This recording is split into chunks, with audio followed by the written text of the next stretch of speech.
So my background is in advertising and sales. And I do believe that, today, where I'm at today, a lot of it was understanding what gets people to respond, what gets people to react, and what gets people to communicate. And really in whatever you're doing in any field, in any direction, understanding and trying to get to the core of what people's goals are, what they're going to want from you, and what they're going to accept is a skill that you can learn. And by learning how to listen and learning how to ask and learning how to talk, you will really succeed in any industry, in any business. Now, specifically LinkedIn, we're going to delve in. So I've never given a LinkedIn course. I don't think there's a curriculum out there for LinkedIn, but I have learned to love LinkedIn, grow a beautiful network of clients and friends on LinkedIn. And just from my experience and what has been successful for me is what I'm going to share with you. So it's not rules of a book, and it's not something that you have to follow. It's what worked for me. It's what worked for people that have called me and asked me for advice. And I'm so excited to be able to share it with you and hope that, even if you don't get everything out from whatever we speak about today, there's some things that you can walk away with. The way I like to look at LinkedIn and the way that you should in your mind understand it as is it's an enhanced business card, and not just an enhanced business card, but a business card that's brought to life, because you're not just somebody that has a profile that people check out. You become somebody that's a player, that's a communicator, that is an engager, and it's a way of people getting to know you and wanting to do business with you. So if you look at it as your virtual event every single day that you are showing up to, and you're putting your best foot forward, and you're putting that professional face and that professional material out there, LinkedIn can be a tremendous source to drive you business and to drive you clients. Okay. The first, I'll break it down into 3 points, and then we'll develop each point. Some will be a longer development and some will be just shorter. And then we'll open it up for discussion.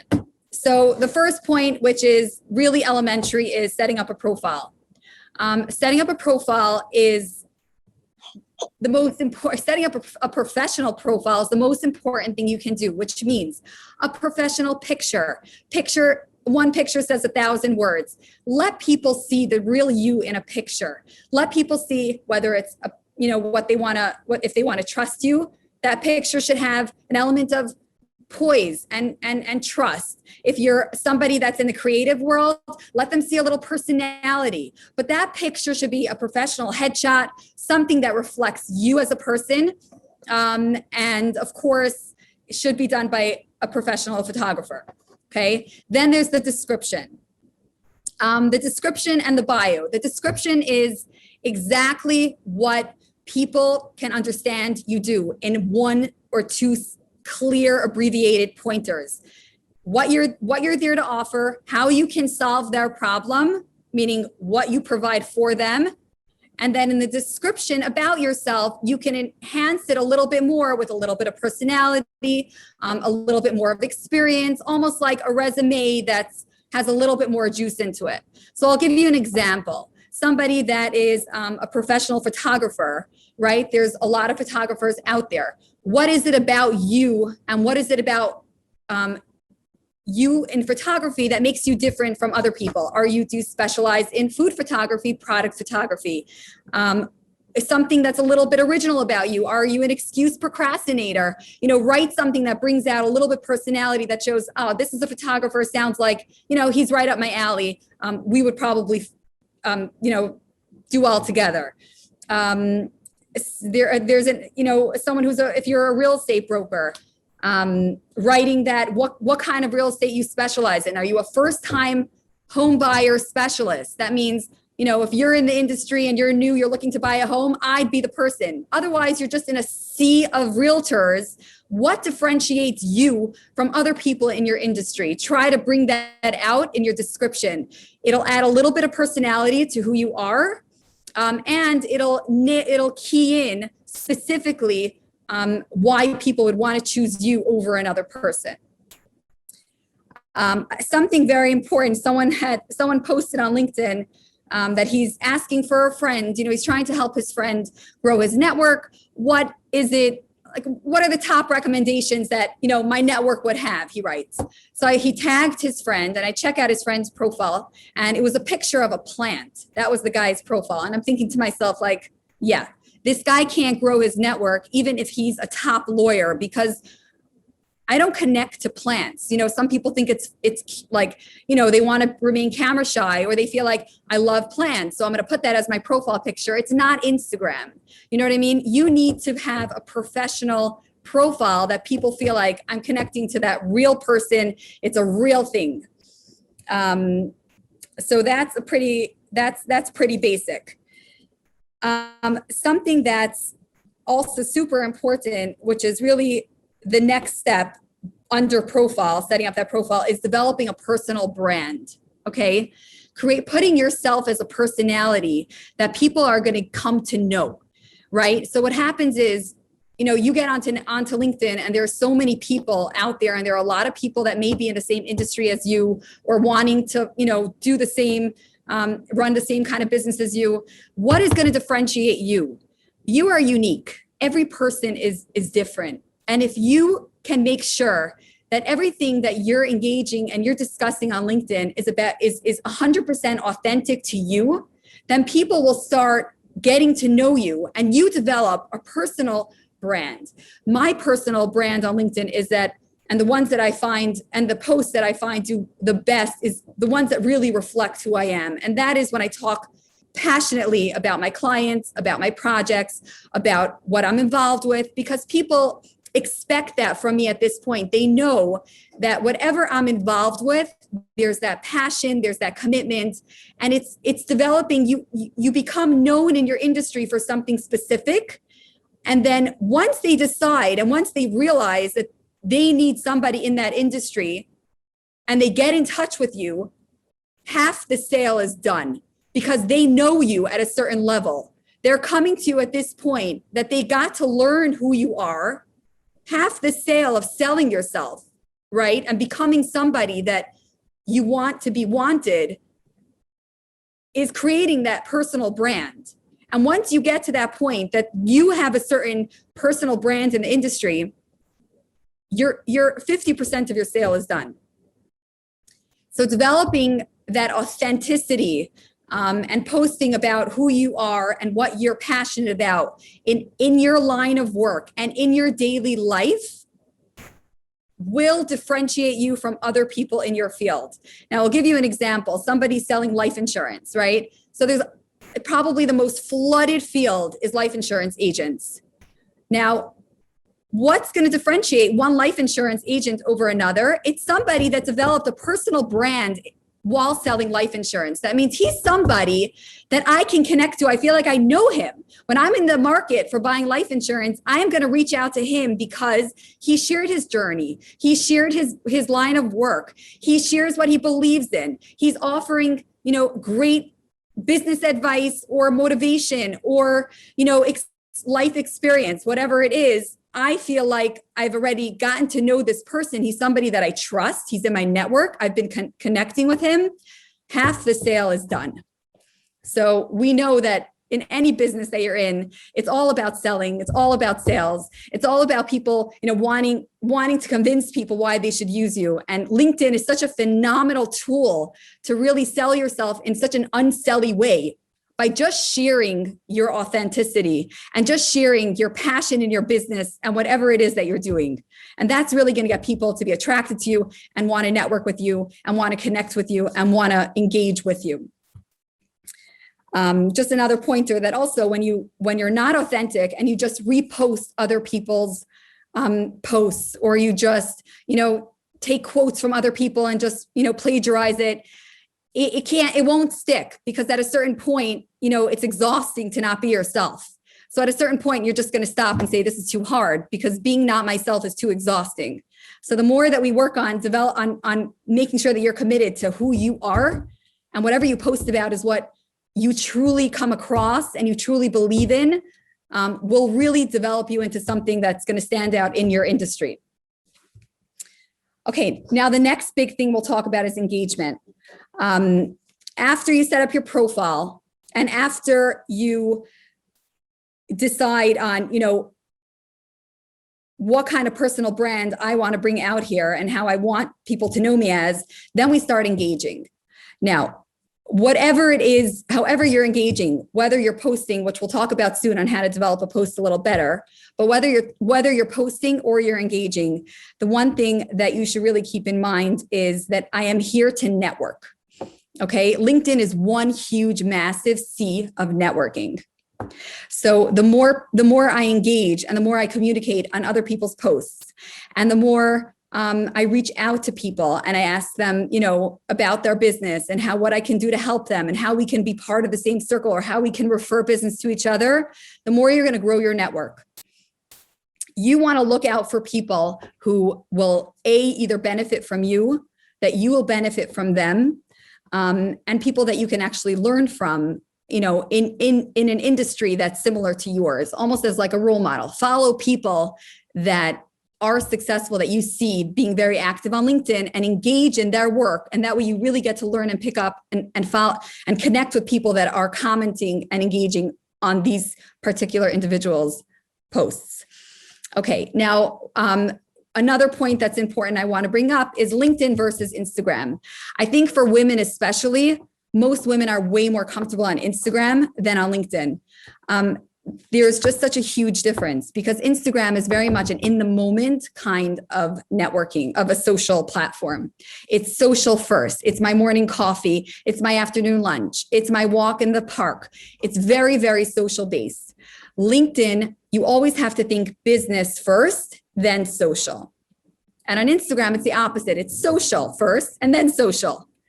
But LinkedIn, keeping in mind that it's not on the spur of the moment posting, it is thought out, professional, and well communicated material. Because again, whatever goes down on LinkedIn is a reflection of your professional life. And you don't want people to walk away thinking silliness of you, pettiness of you. You want to come across as somebody who's pulled together, who's, has their business under control, and that I would want to hire. So the difference between Instagram is there's an extreme difference. And I find that when I see people treating LinkedIn like Instagram, to me, it's a turnoff, because that's not what we're here for. We're not here to follow every 5 hours of your day. LinkedIn is about sharing your business input. It's about connecting with people in your industry. It's about communicating with people in business, and it's very, very much business first. There was a very high level person in the community, and I noticed him joining LinkedIn and starting to connect with people. And I saw that he would post, and his post would be a paragraph, would be very tightly written words, like no proper spacing, and a bunch of hashtags. And I reached out to him as a friend, and I said, you're such a high level individual. You really should take like a couple minutes, like listen to me. I want to give you just advice on how to just come across more professional, because you have people that are doctors, lawyers, in the medical industry, and they come across looking unprofessional because of the basic rules of LinkedIn gone wrong. And I explained to him that his post needs to have proper spacing, not run-on sentences. If you don't know how to write, hire a writer to write them for you. And don't do multiple hashtags. It's not LinkedIn. Within a couple days, he fixed up his writing style. He gained followers much faster. His engagement grew. And I really believe the level of respect for the people in his network grew tremendously, because not just are you saying that you're a community leader, but you're acting like one and you're sounding more professional. People are going to take you more seriously. Okay, then we can talk about once we understand that our profile needs to be fully professional, and that we really want to work on thinking on our personal brand and how we want people to perceive us. Then we talk about the fear of posting on LinkedIn. People have a fear of posting. They're scared that once they hit that publish, who knows who can see it? My family's going to see it. My friends are going to see it. They may think differently. So for beginners, I'll always suggest just set up that professional profile, make sure it looks beautiful and presentable, and start commenting and connecting with people. Don't feel the need to publish your own post yet. Start finding people that are in the same industry as you or that will relate to your industry that you can do business with, okay? And start commenting on their posts. Get yourself seen. Get that visibility. Let people see that you're somebody that's offering, something very positive to their interaction, which is the engagement. Everybody dreams of good engagement on their posts. So by you being a commenter, you're even more valuable right now than an actual poster and somebody that's providing the content. So the first thing to do to get over that fear is to start engaging and commenting on everyone else's posts. Again, that makes sense in your industry. You can always search by industry. You can find people through looking at other people's profiles that at the bottom. They give suggested people that are similar to this person, and start connecting to those people. And then again, engagement is huge to really become comfortable with LinkedIn. Once you feel comfortable with being seen, then you can start posting. Always make sure that your posts look like you put thought into it. Like I said, it is not Instagram. Don't share to just share. Share when you have value. Share when you can bring, a life lesson that relates to business. Share when you feel like it's something people can actually walk away inspired from. Always make sure there's a lesson or food for thought or something provoking in your post. And when you can bring in your industry related, it's like a home run. So, for example, I'll talk about certain kind of posts that, let's say in my industry, did very, very well or was shared multiple times by many different people. I spoke about once about how I just walked out of a meeting, and I've never done that before. I was sitting around a boardroom table. It was a personal story, of course, because again, my personal brand. So I'm going to talk about myself. It was a business meeting with clients. So obviously we're talking on a business platform, and it was about standing up for something that I believed in. And that's what the post brought out. And what it did was it created this audience of people that said like, how did you have the courage to stand up and walk out? It created this massive conversation on LinkedIn. And people just felt like, wow, like this is something I always dreamt of doing, or this is something I wish I had the courage to do. Another post, that I spoke about empowering or motivating women in the workplace and juggling that balance and feeling empowered and doing, and doing what you need to do to feel empowered and to feel that you could get there, because women are so talented and so creative and have such an amazing sense. And sometimes it's just that lack of confidence that stops us. And also the women in my network went, they loved it because they felt like somebody is finally speaking something out, speaking their language, and again, it was about what you can do to feel more empowered and do whatever it takes that you need to do to feel more empowered. So posts like that are very business related, career driven, that not necessarily are talking about what you're doing day to day, are also okay, as long as there's a lesson, a motivation, and something that people can walk away feeling like there's actually an action they can take from it, whether it's an inspiration or, advice or whatever it is. There are people that do say to be vulnerable on LinkedIn. I happen to disagree with it. We're not here on LinkedIn to become influencers. So if you're here on LinkedIn to just grow that huge network and not make anything of it, then talk about your depression and talk about your eating disorders and talk about the divorce you just went through. But if you're here for business and you're here to grow a network of people that are actually going to feed you business and that are going to be referrals and are going to become clients, I don't believe in being vulnerable. I believe in showing strength. I do believe in talking about challenges, but and what you're doing to cope and push through them. But being vulnerable to me maybe is for Instagram, or maybe even not, or it's if you dream of becoming that influencer and just getting hundreds of thousands of followers that really are meaningless. They're not growing your business. There is one thing I'm just going to end off with, Rivka, and then we'll open up for discussion. Is that I know we're what's something here that just ties us all together is that we're all Jewish. And us as Jews, we're called in Hebrew, we're called Rachmanim, Baishanim, and Gomli Chasadim, which means that by nature, the way God made us is that we have empathy, we have bashfulness, and we're good giving people. And just like we follow the Torah and the laws in our whole life, in whatever we do, it may sound silly, but on LinkedIn as well, I feel like if we follow those 3 pointers of the way God made us naturally as human beings, and we use that as our instinct to guide us in business, and how to act as people with compassion and empathy. That means that we engage with people, we communicate with people, we show we care about them too. As people that are bashful, which means we're not overly haughty, we talk about our challenges, we share our challenges, and we grow together. And the third one is that we're giving good people, that we're here to offer advice, to show that even if we're, up there in our industry, we're right here on your level, and we're here to work together and get to know each other. I feel like taking these 3 definitions that God defined us as his Jewish people, I think would really help us make amazing decisions and the right decisions. So I hope that this was just such a,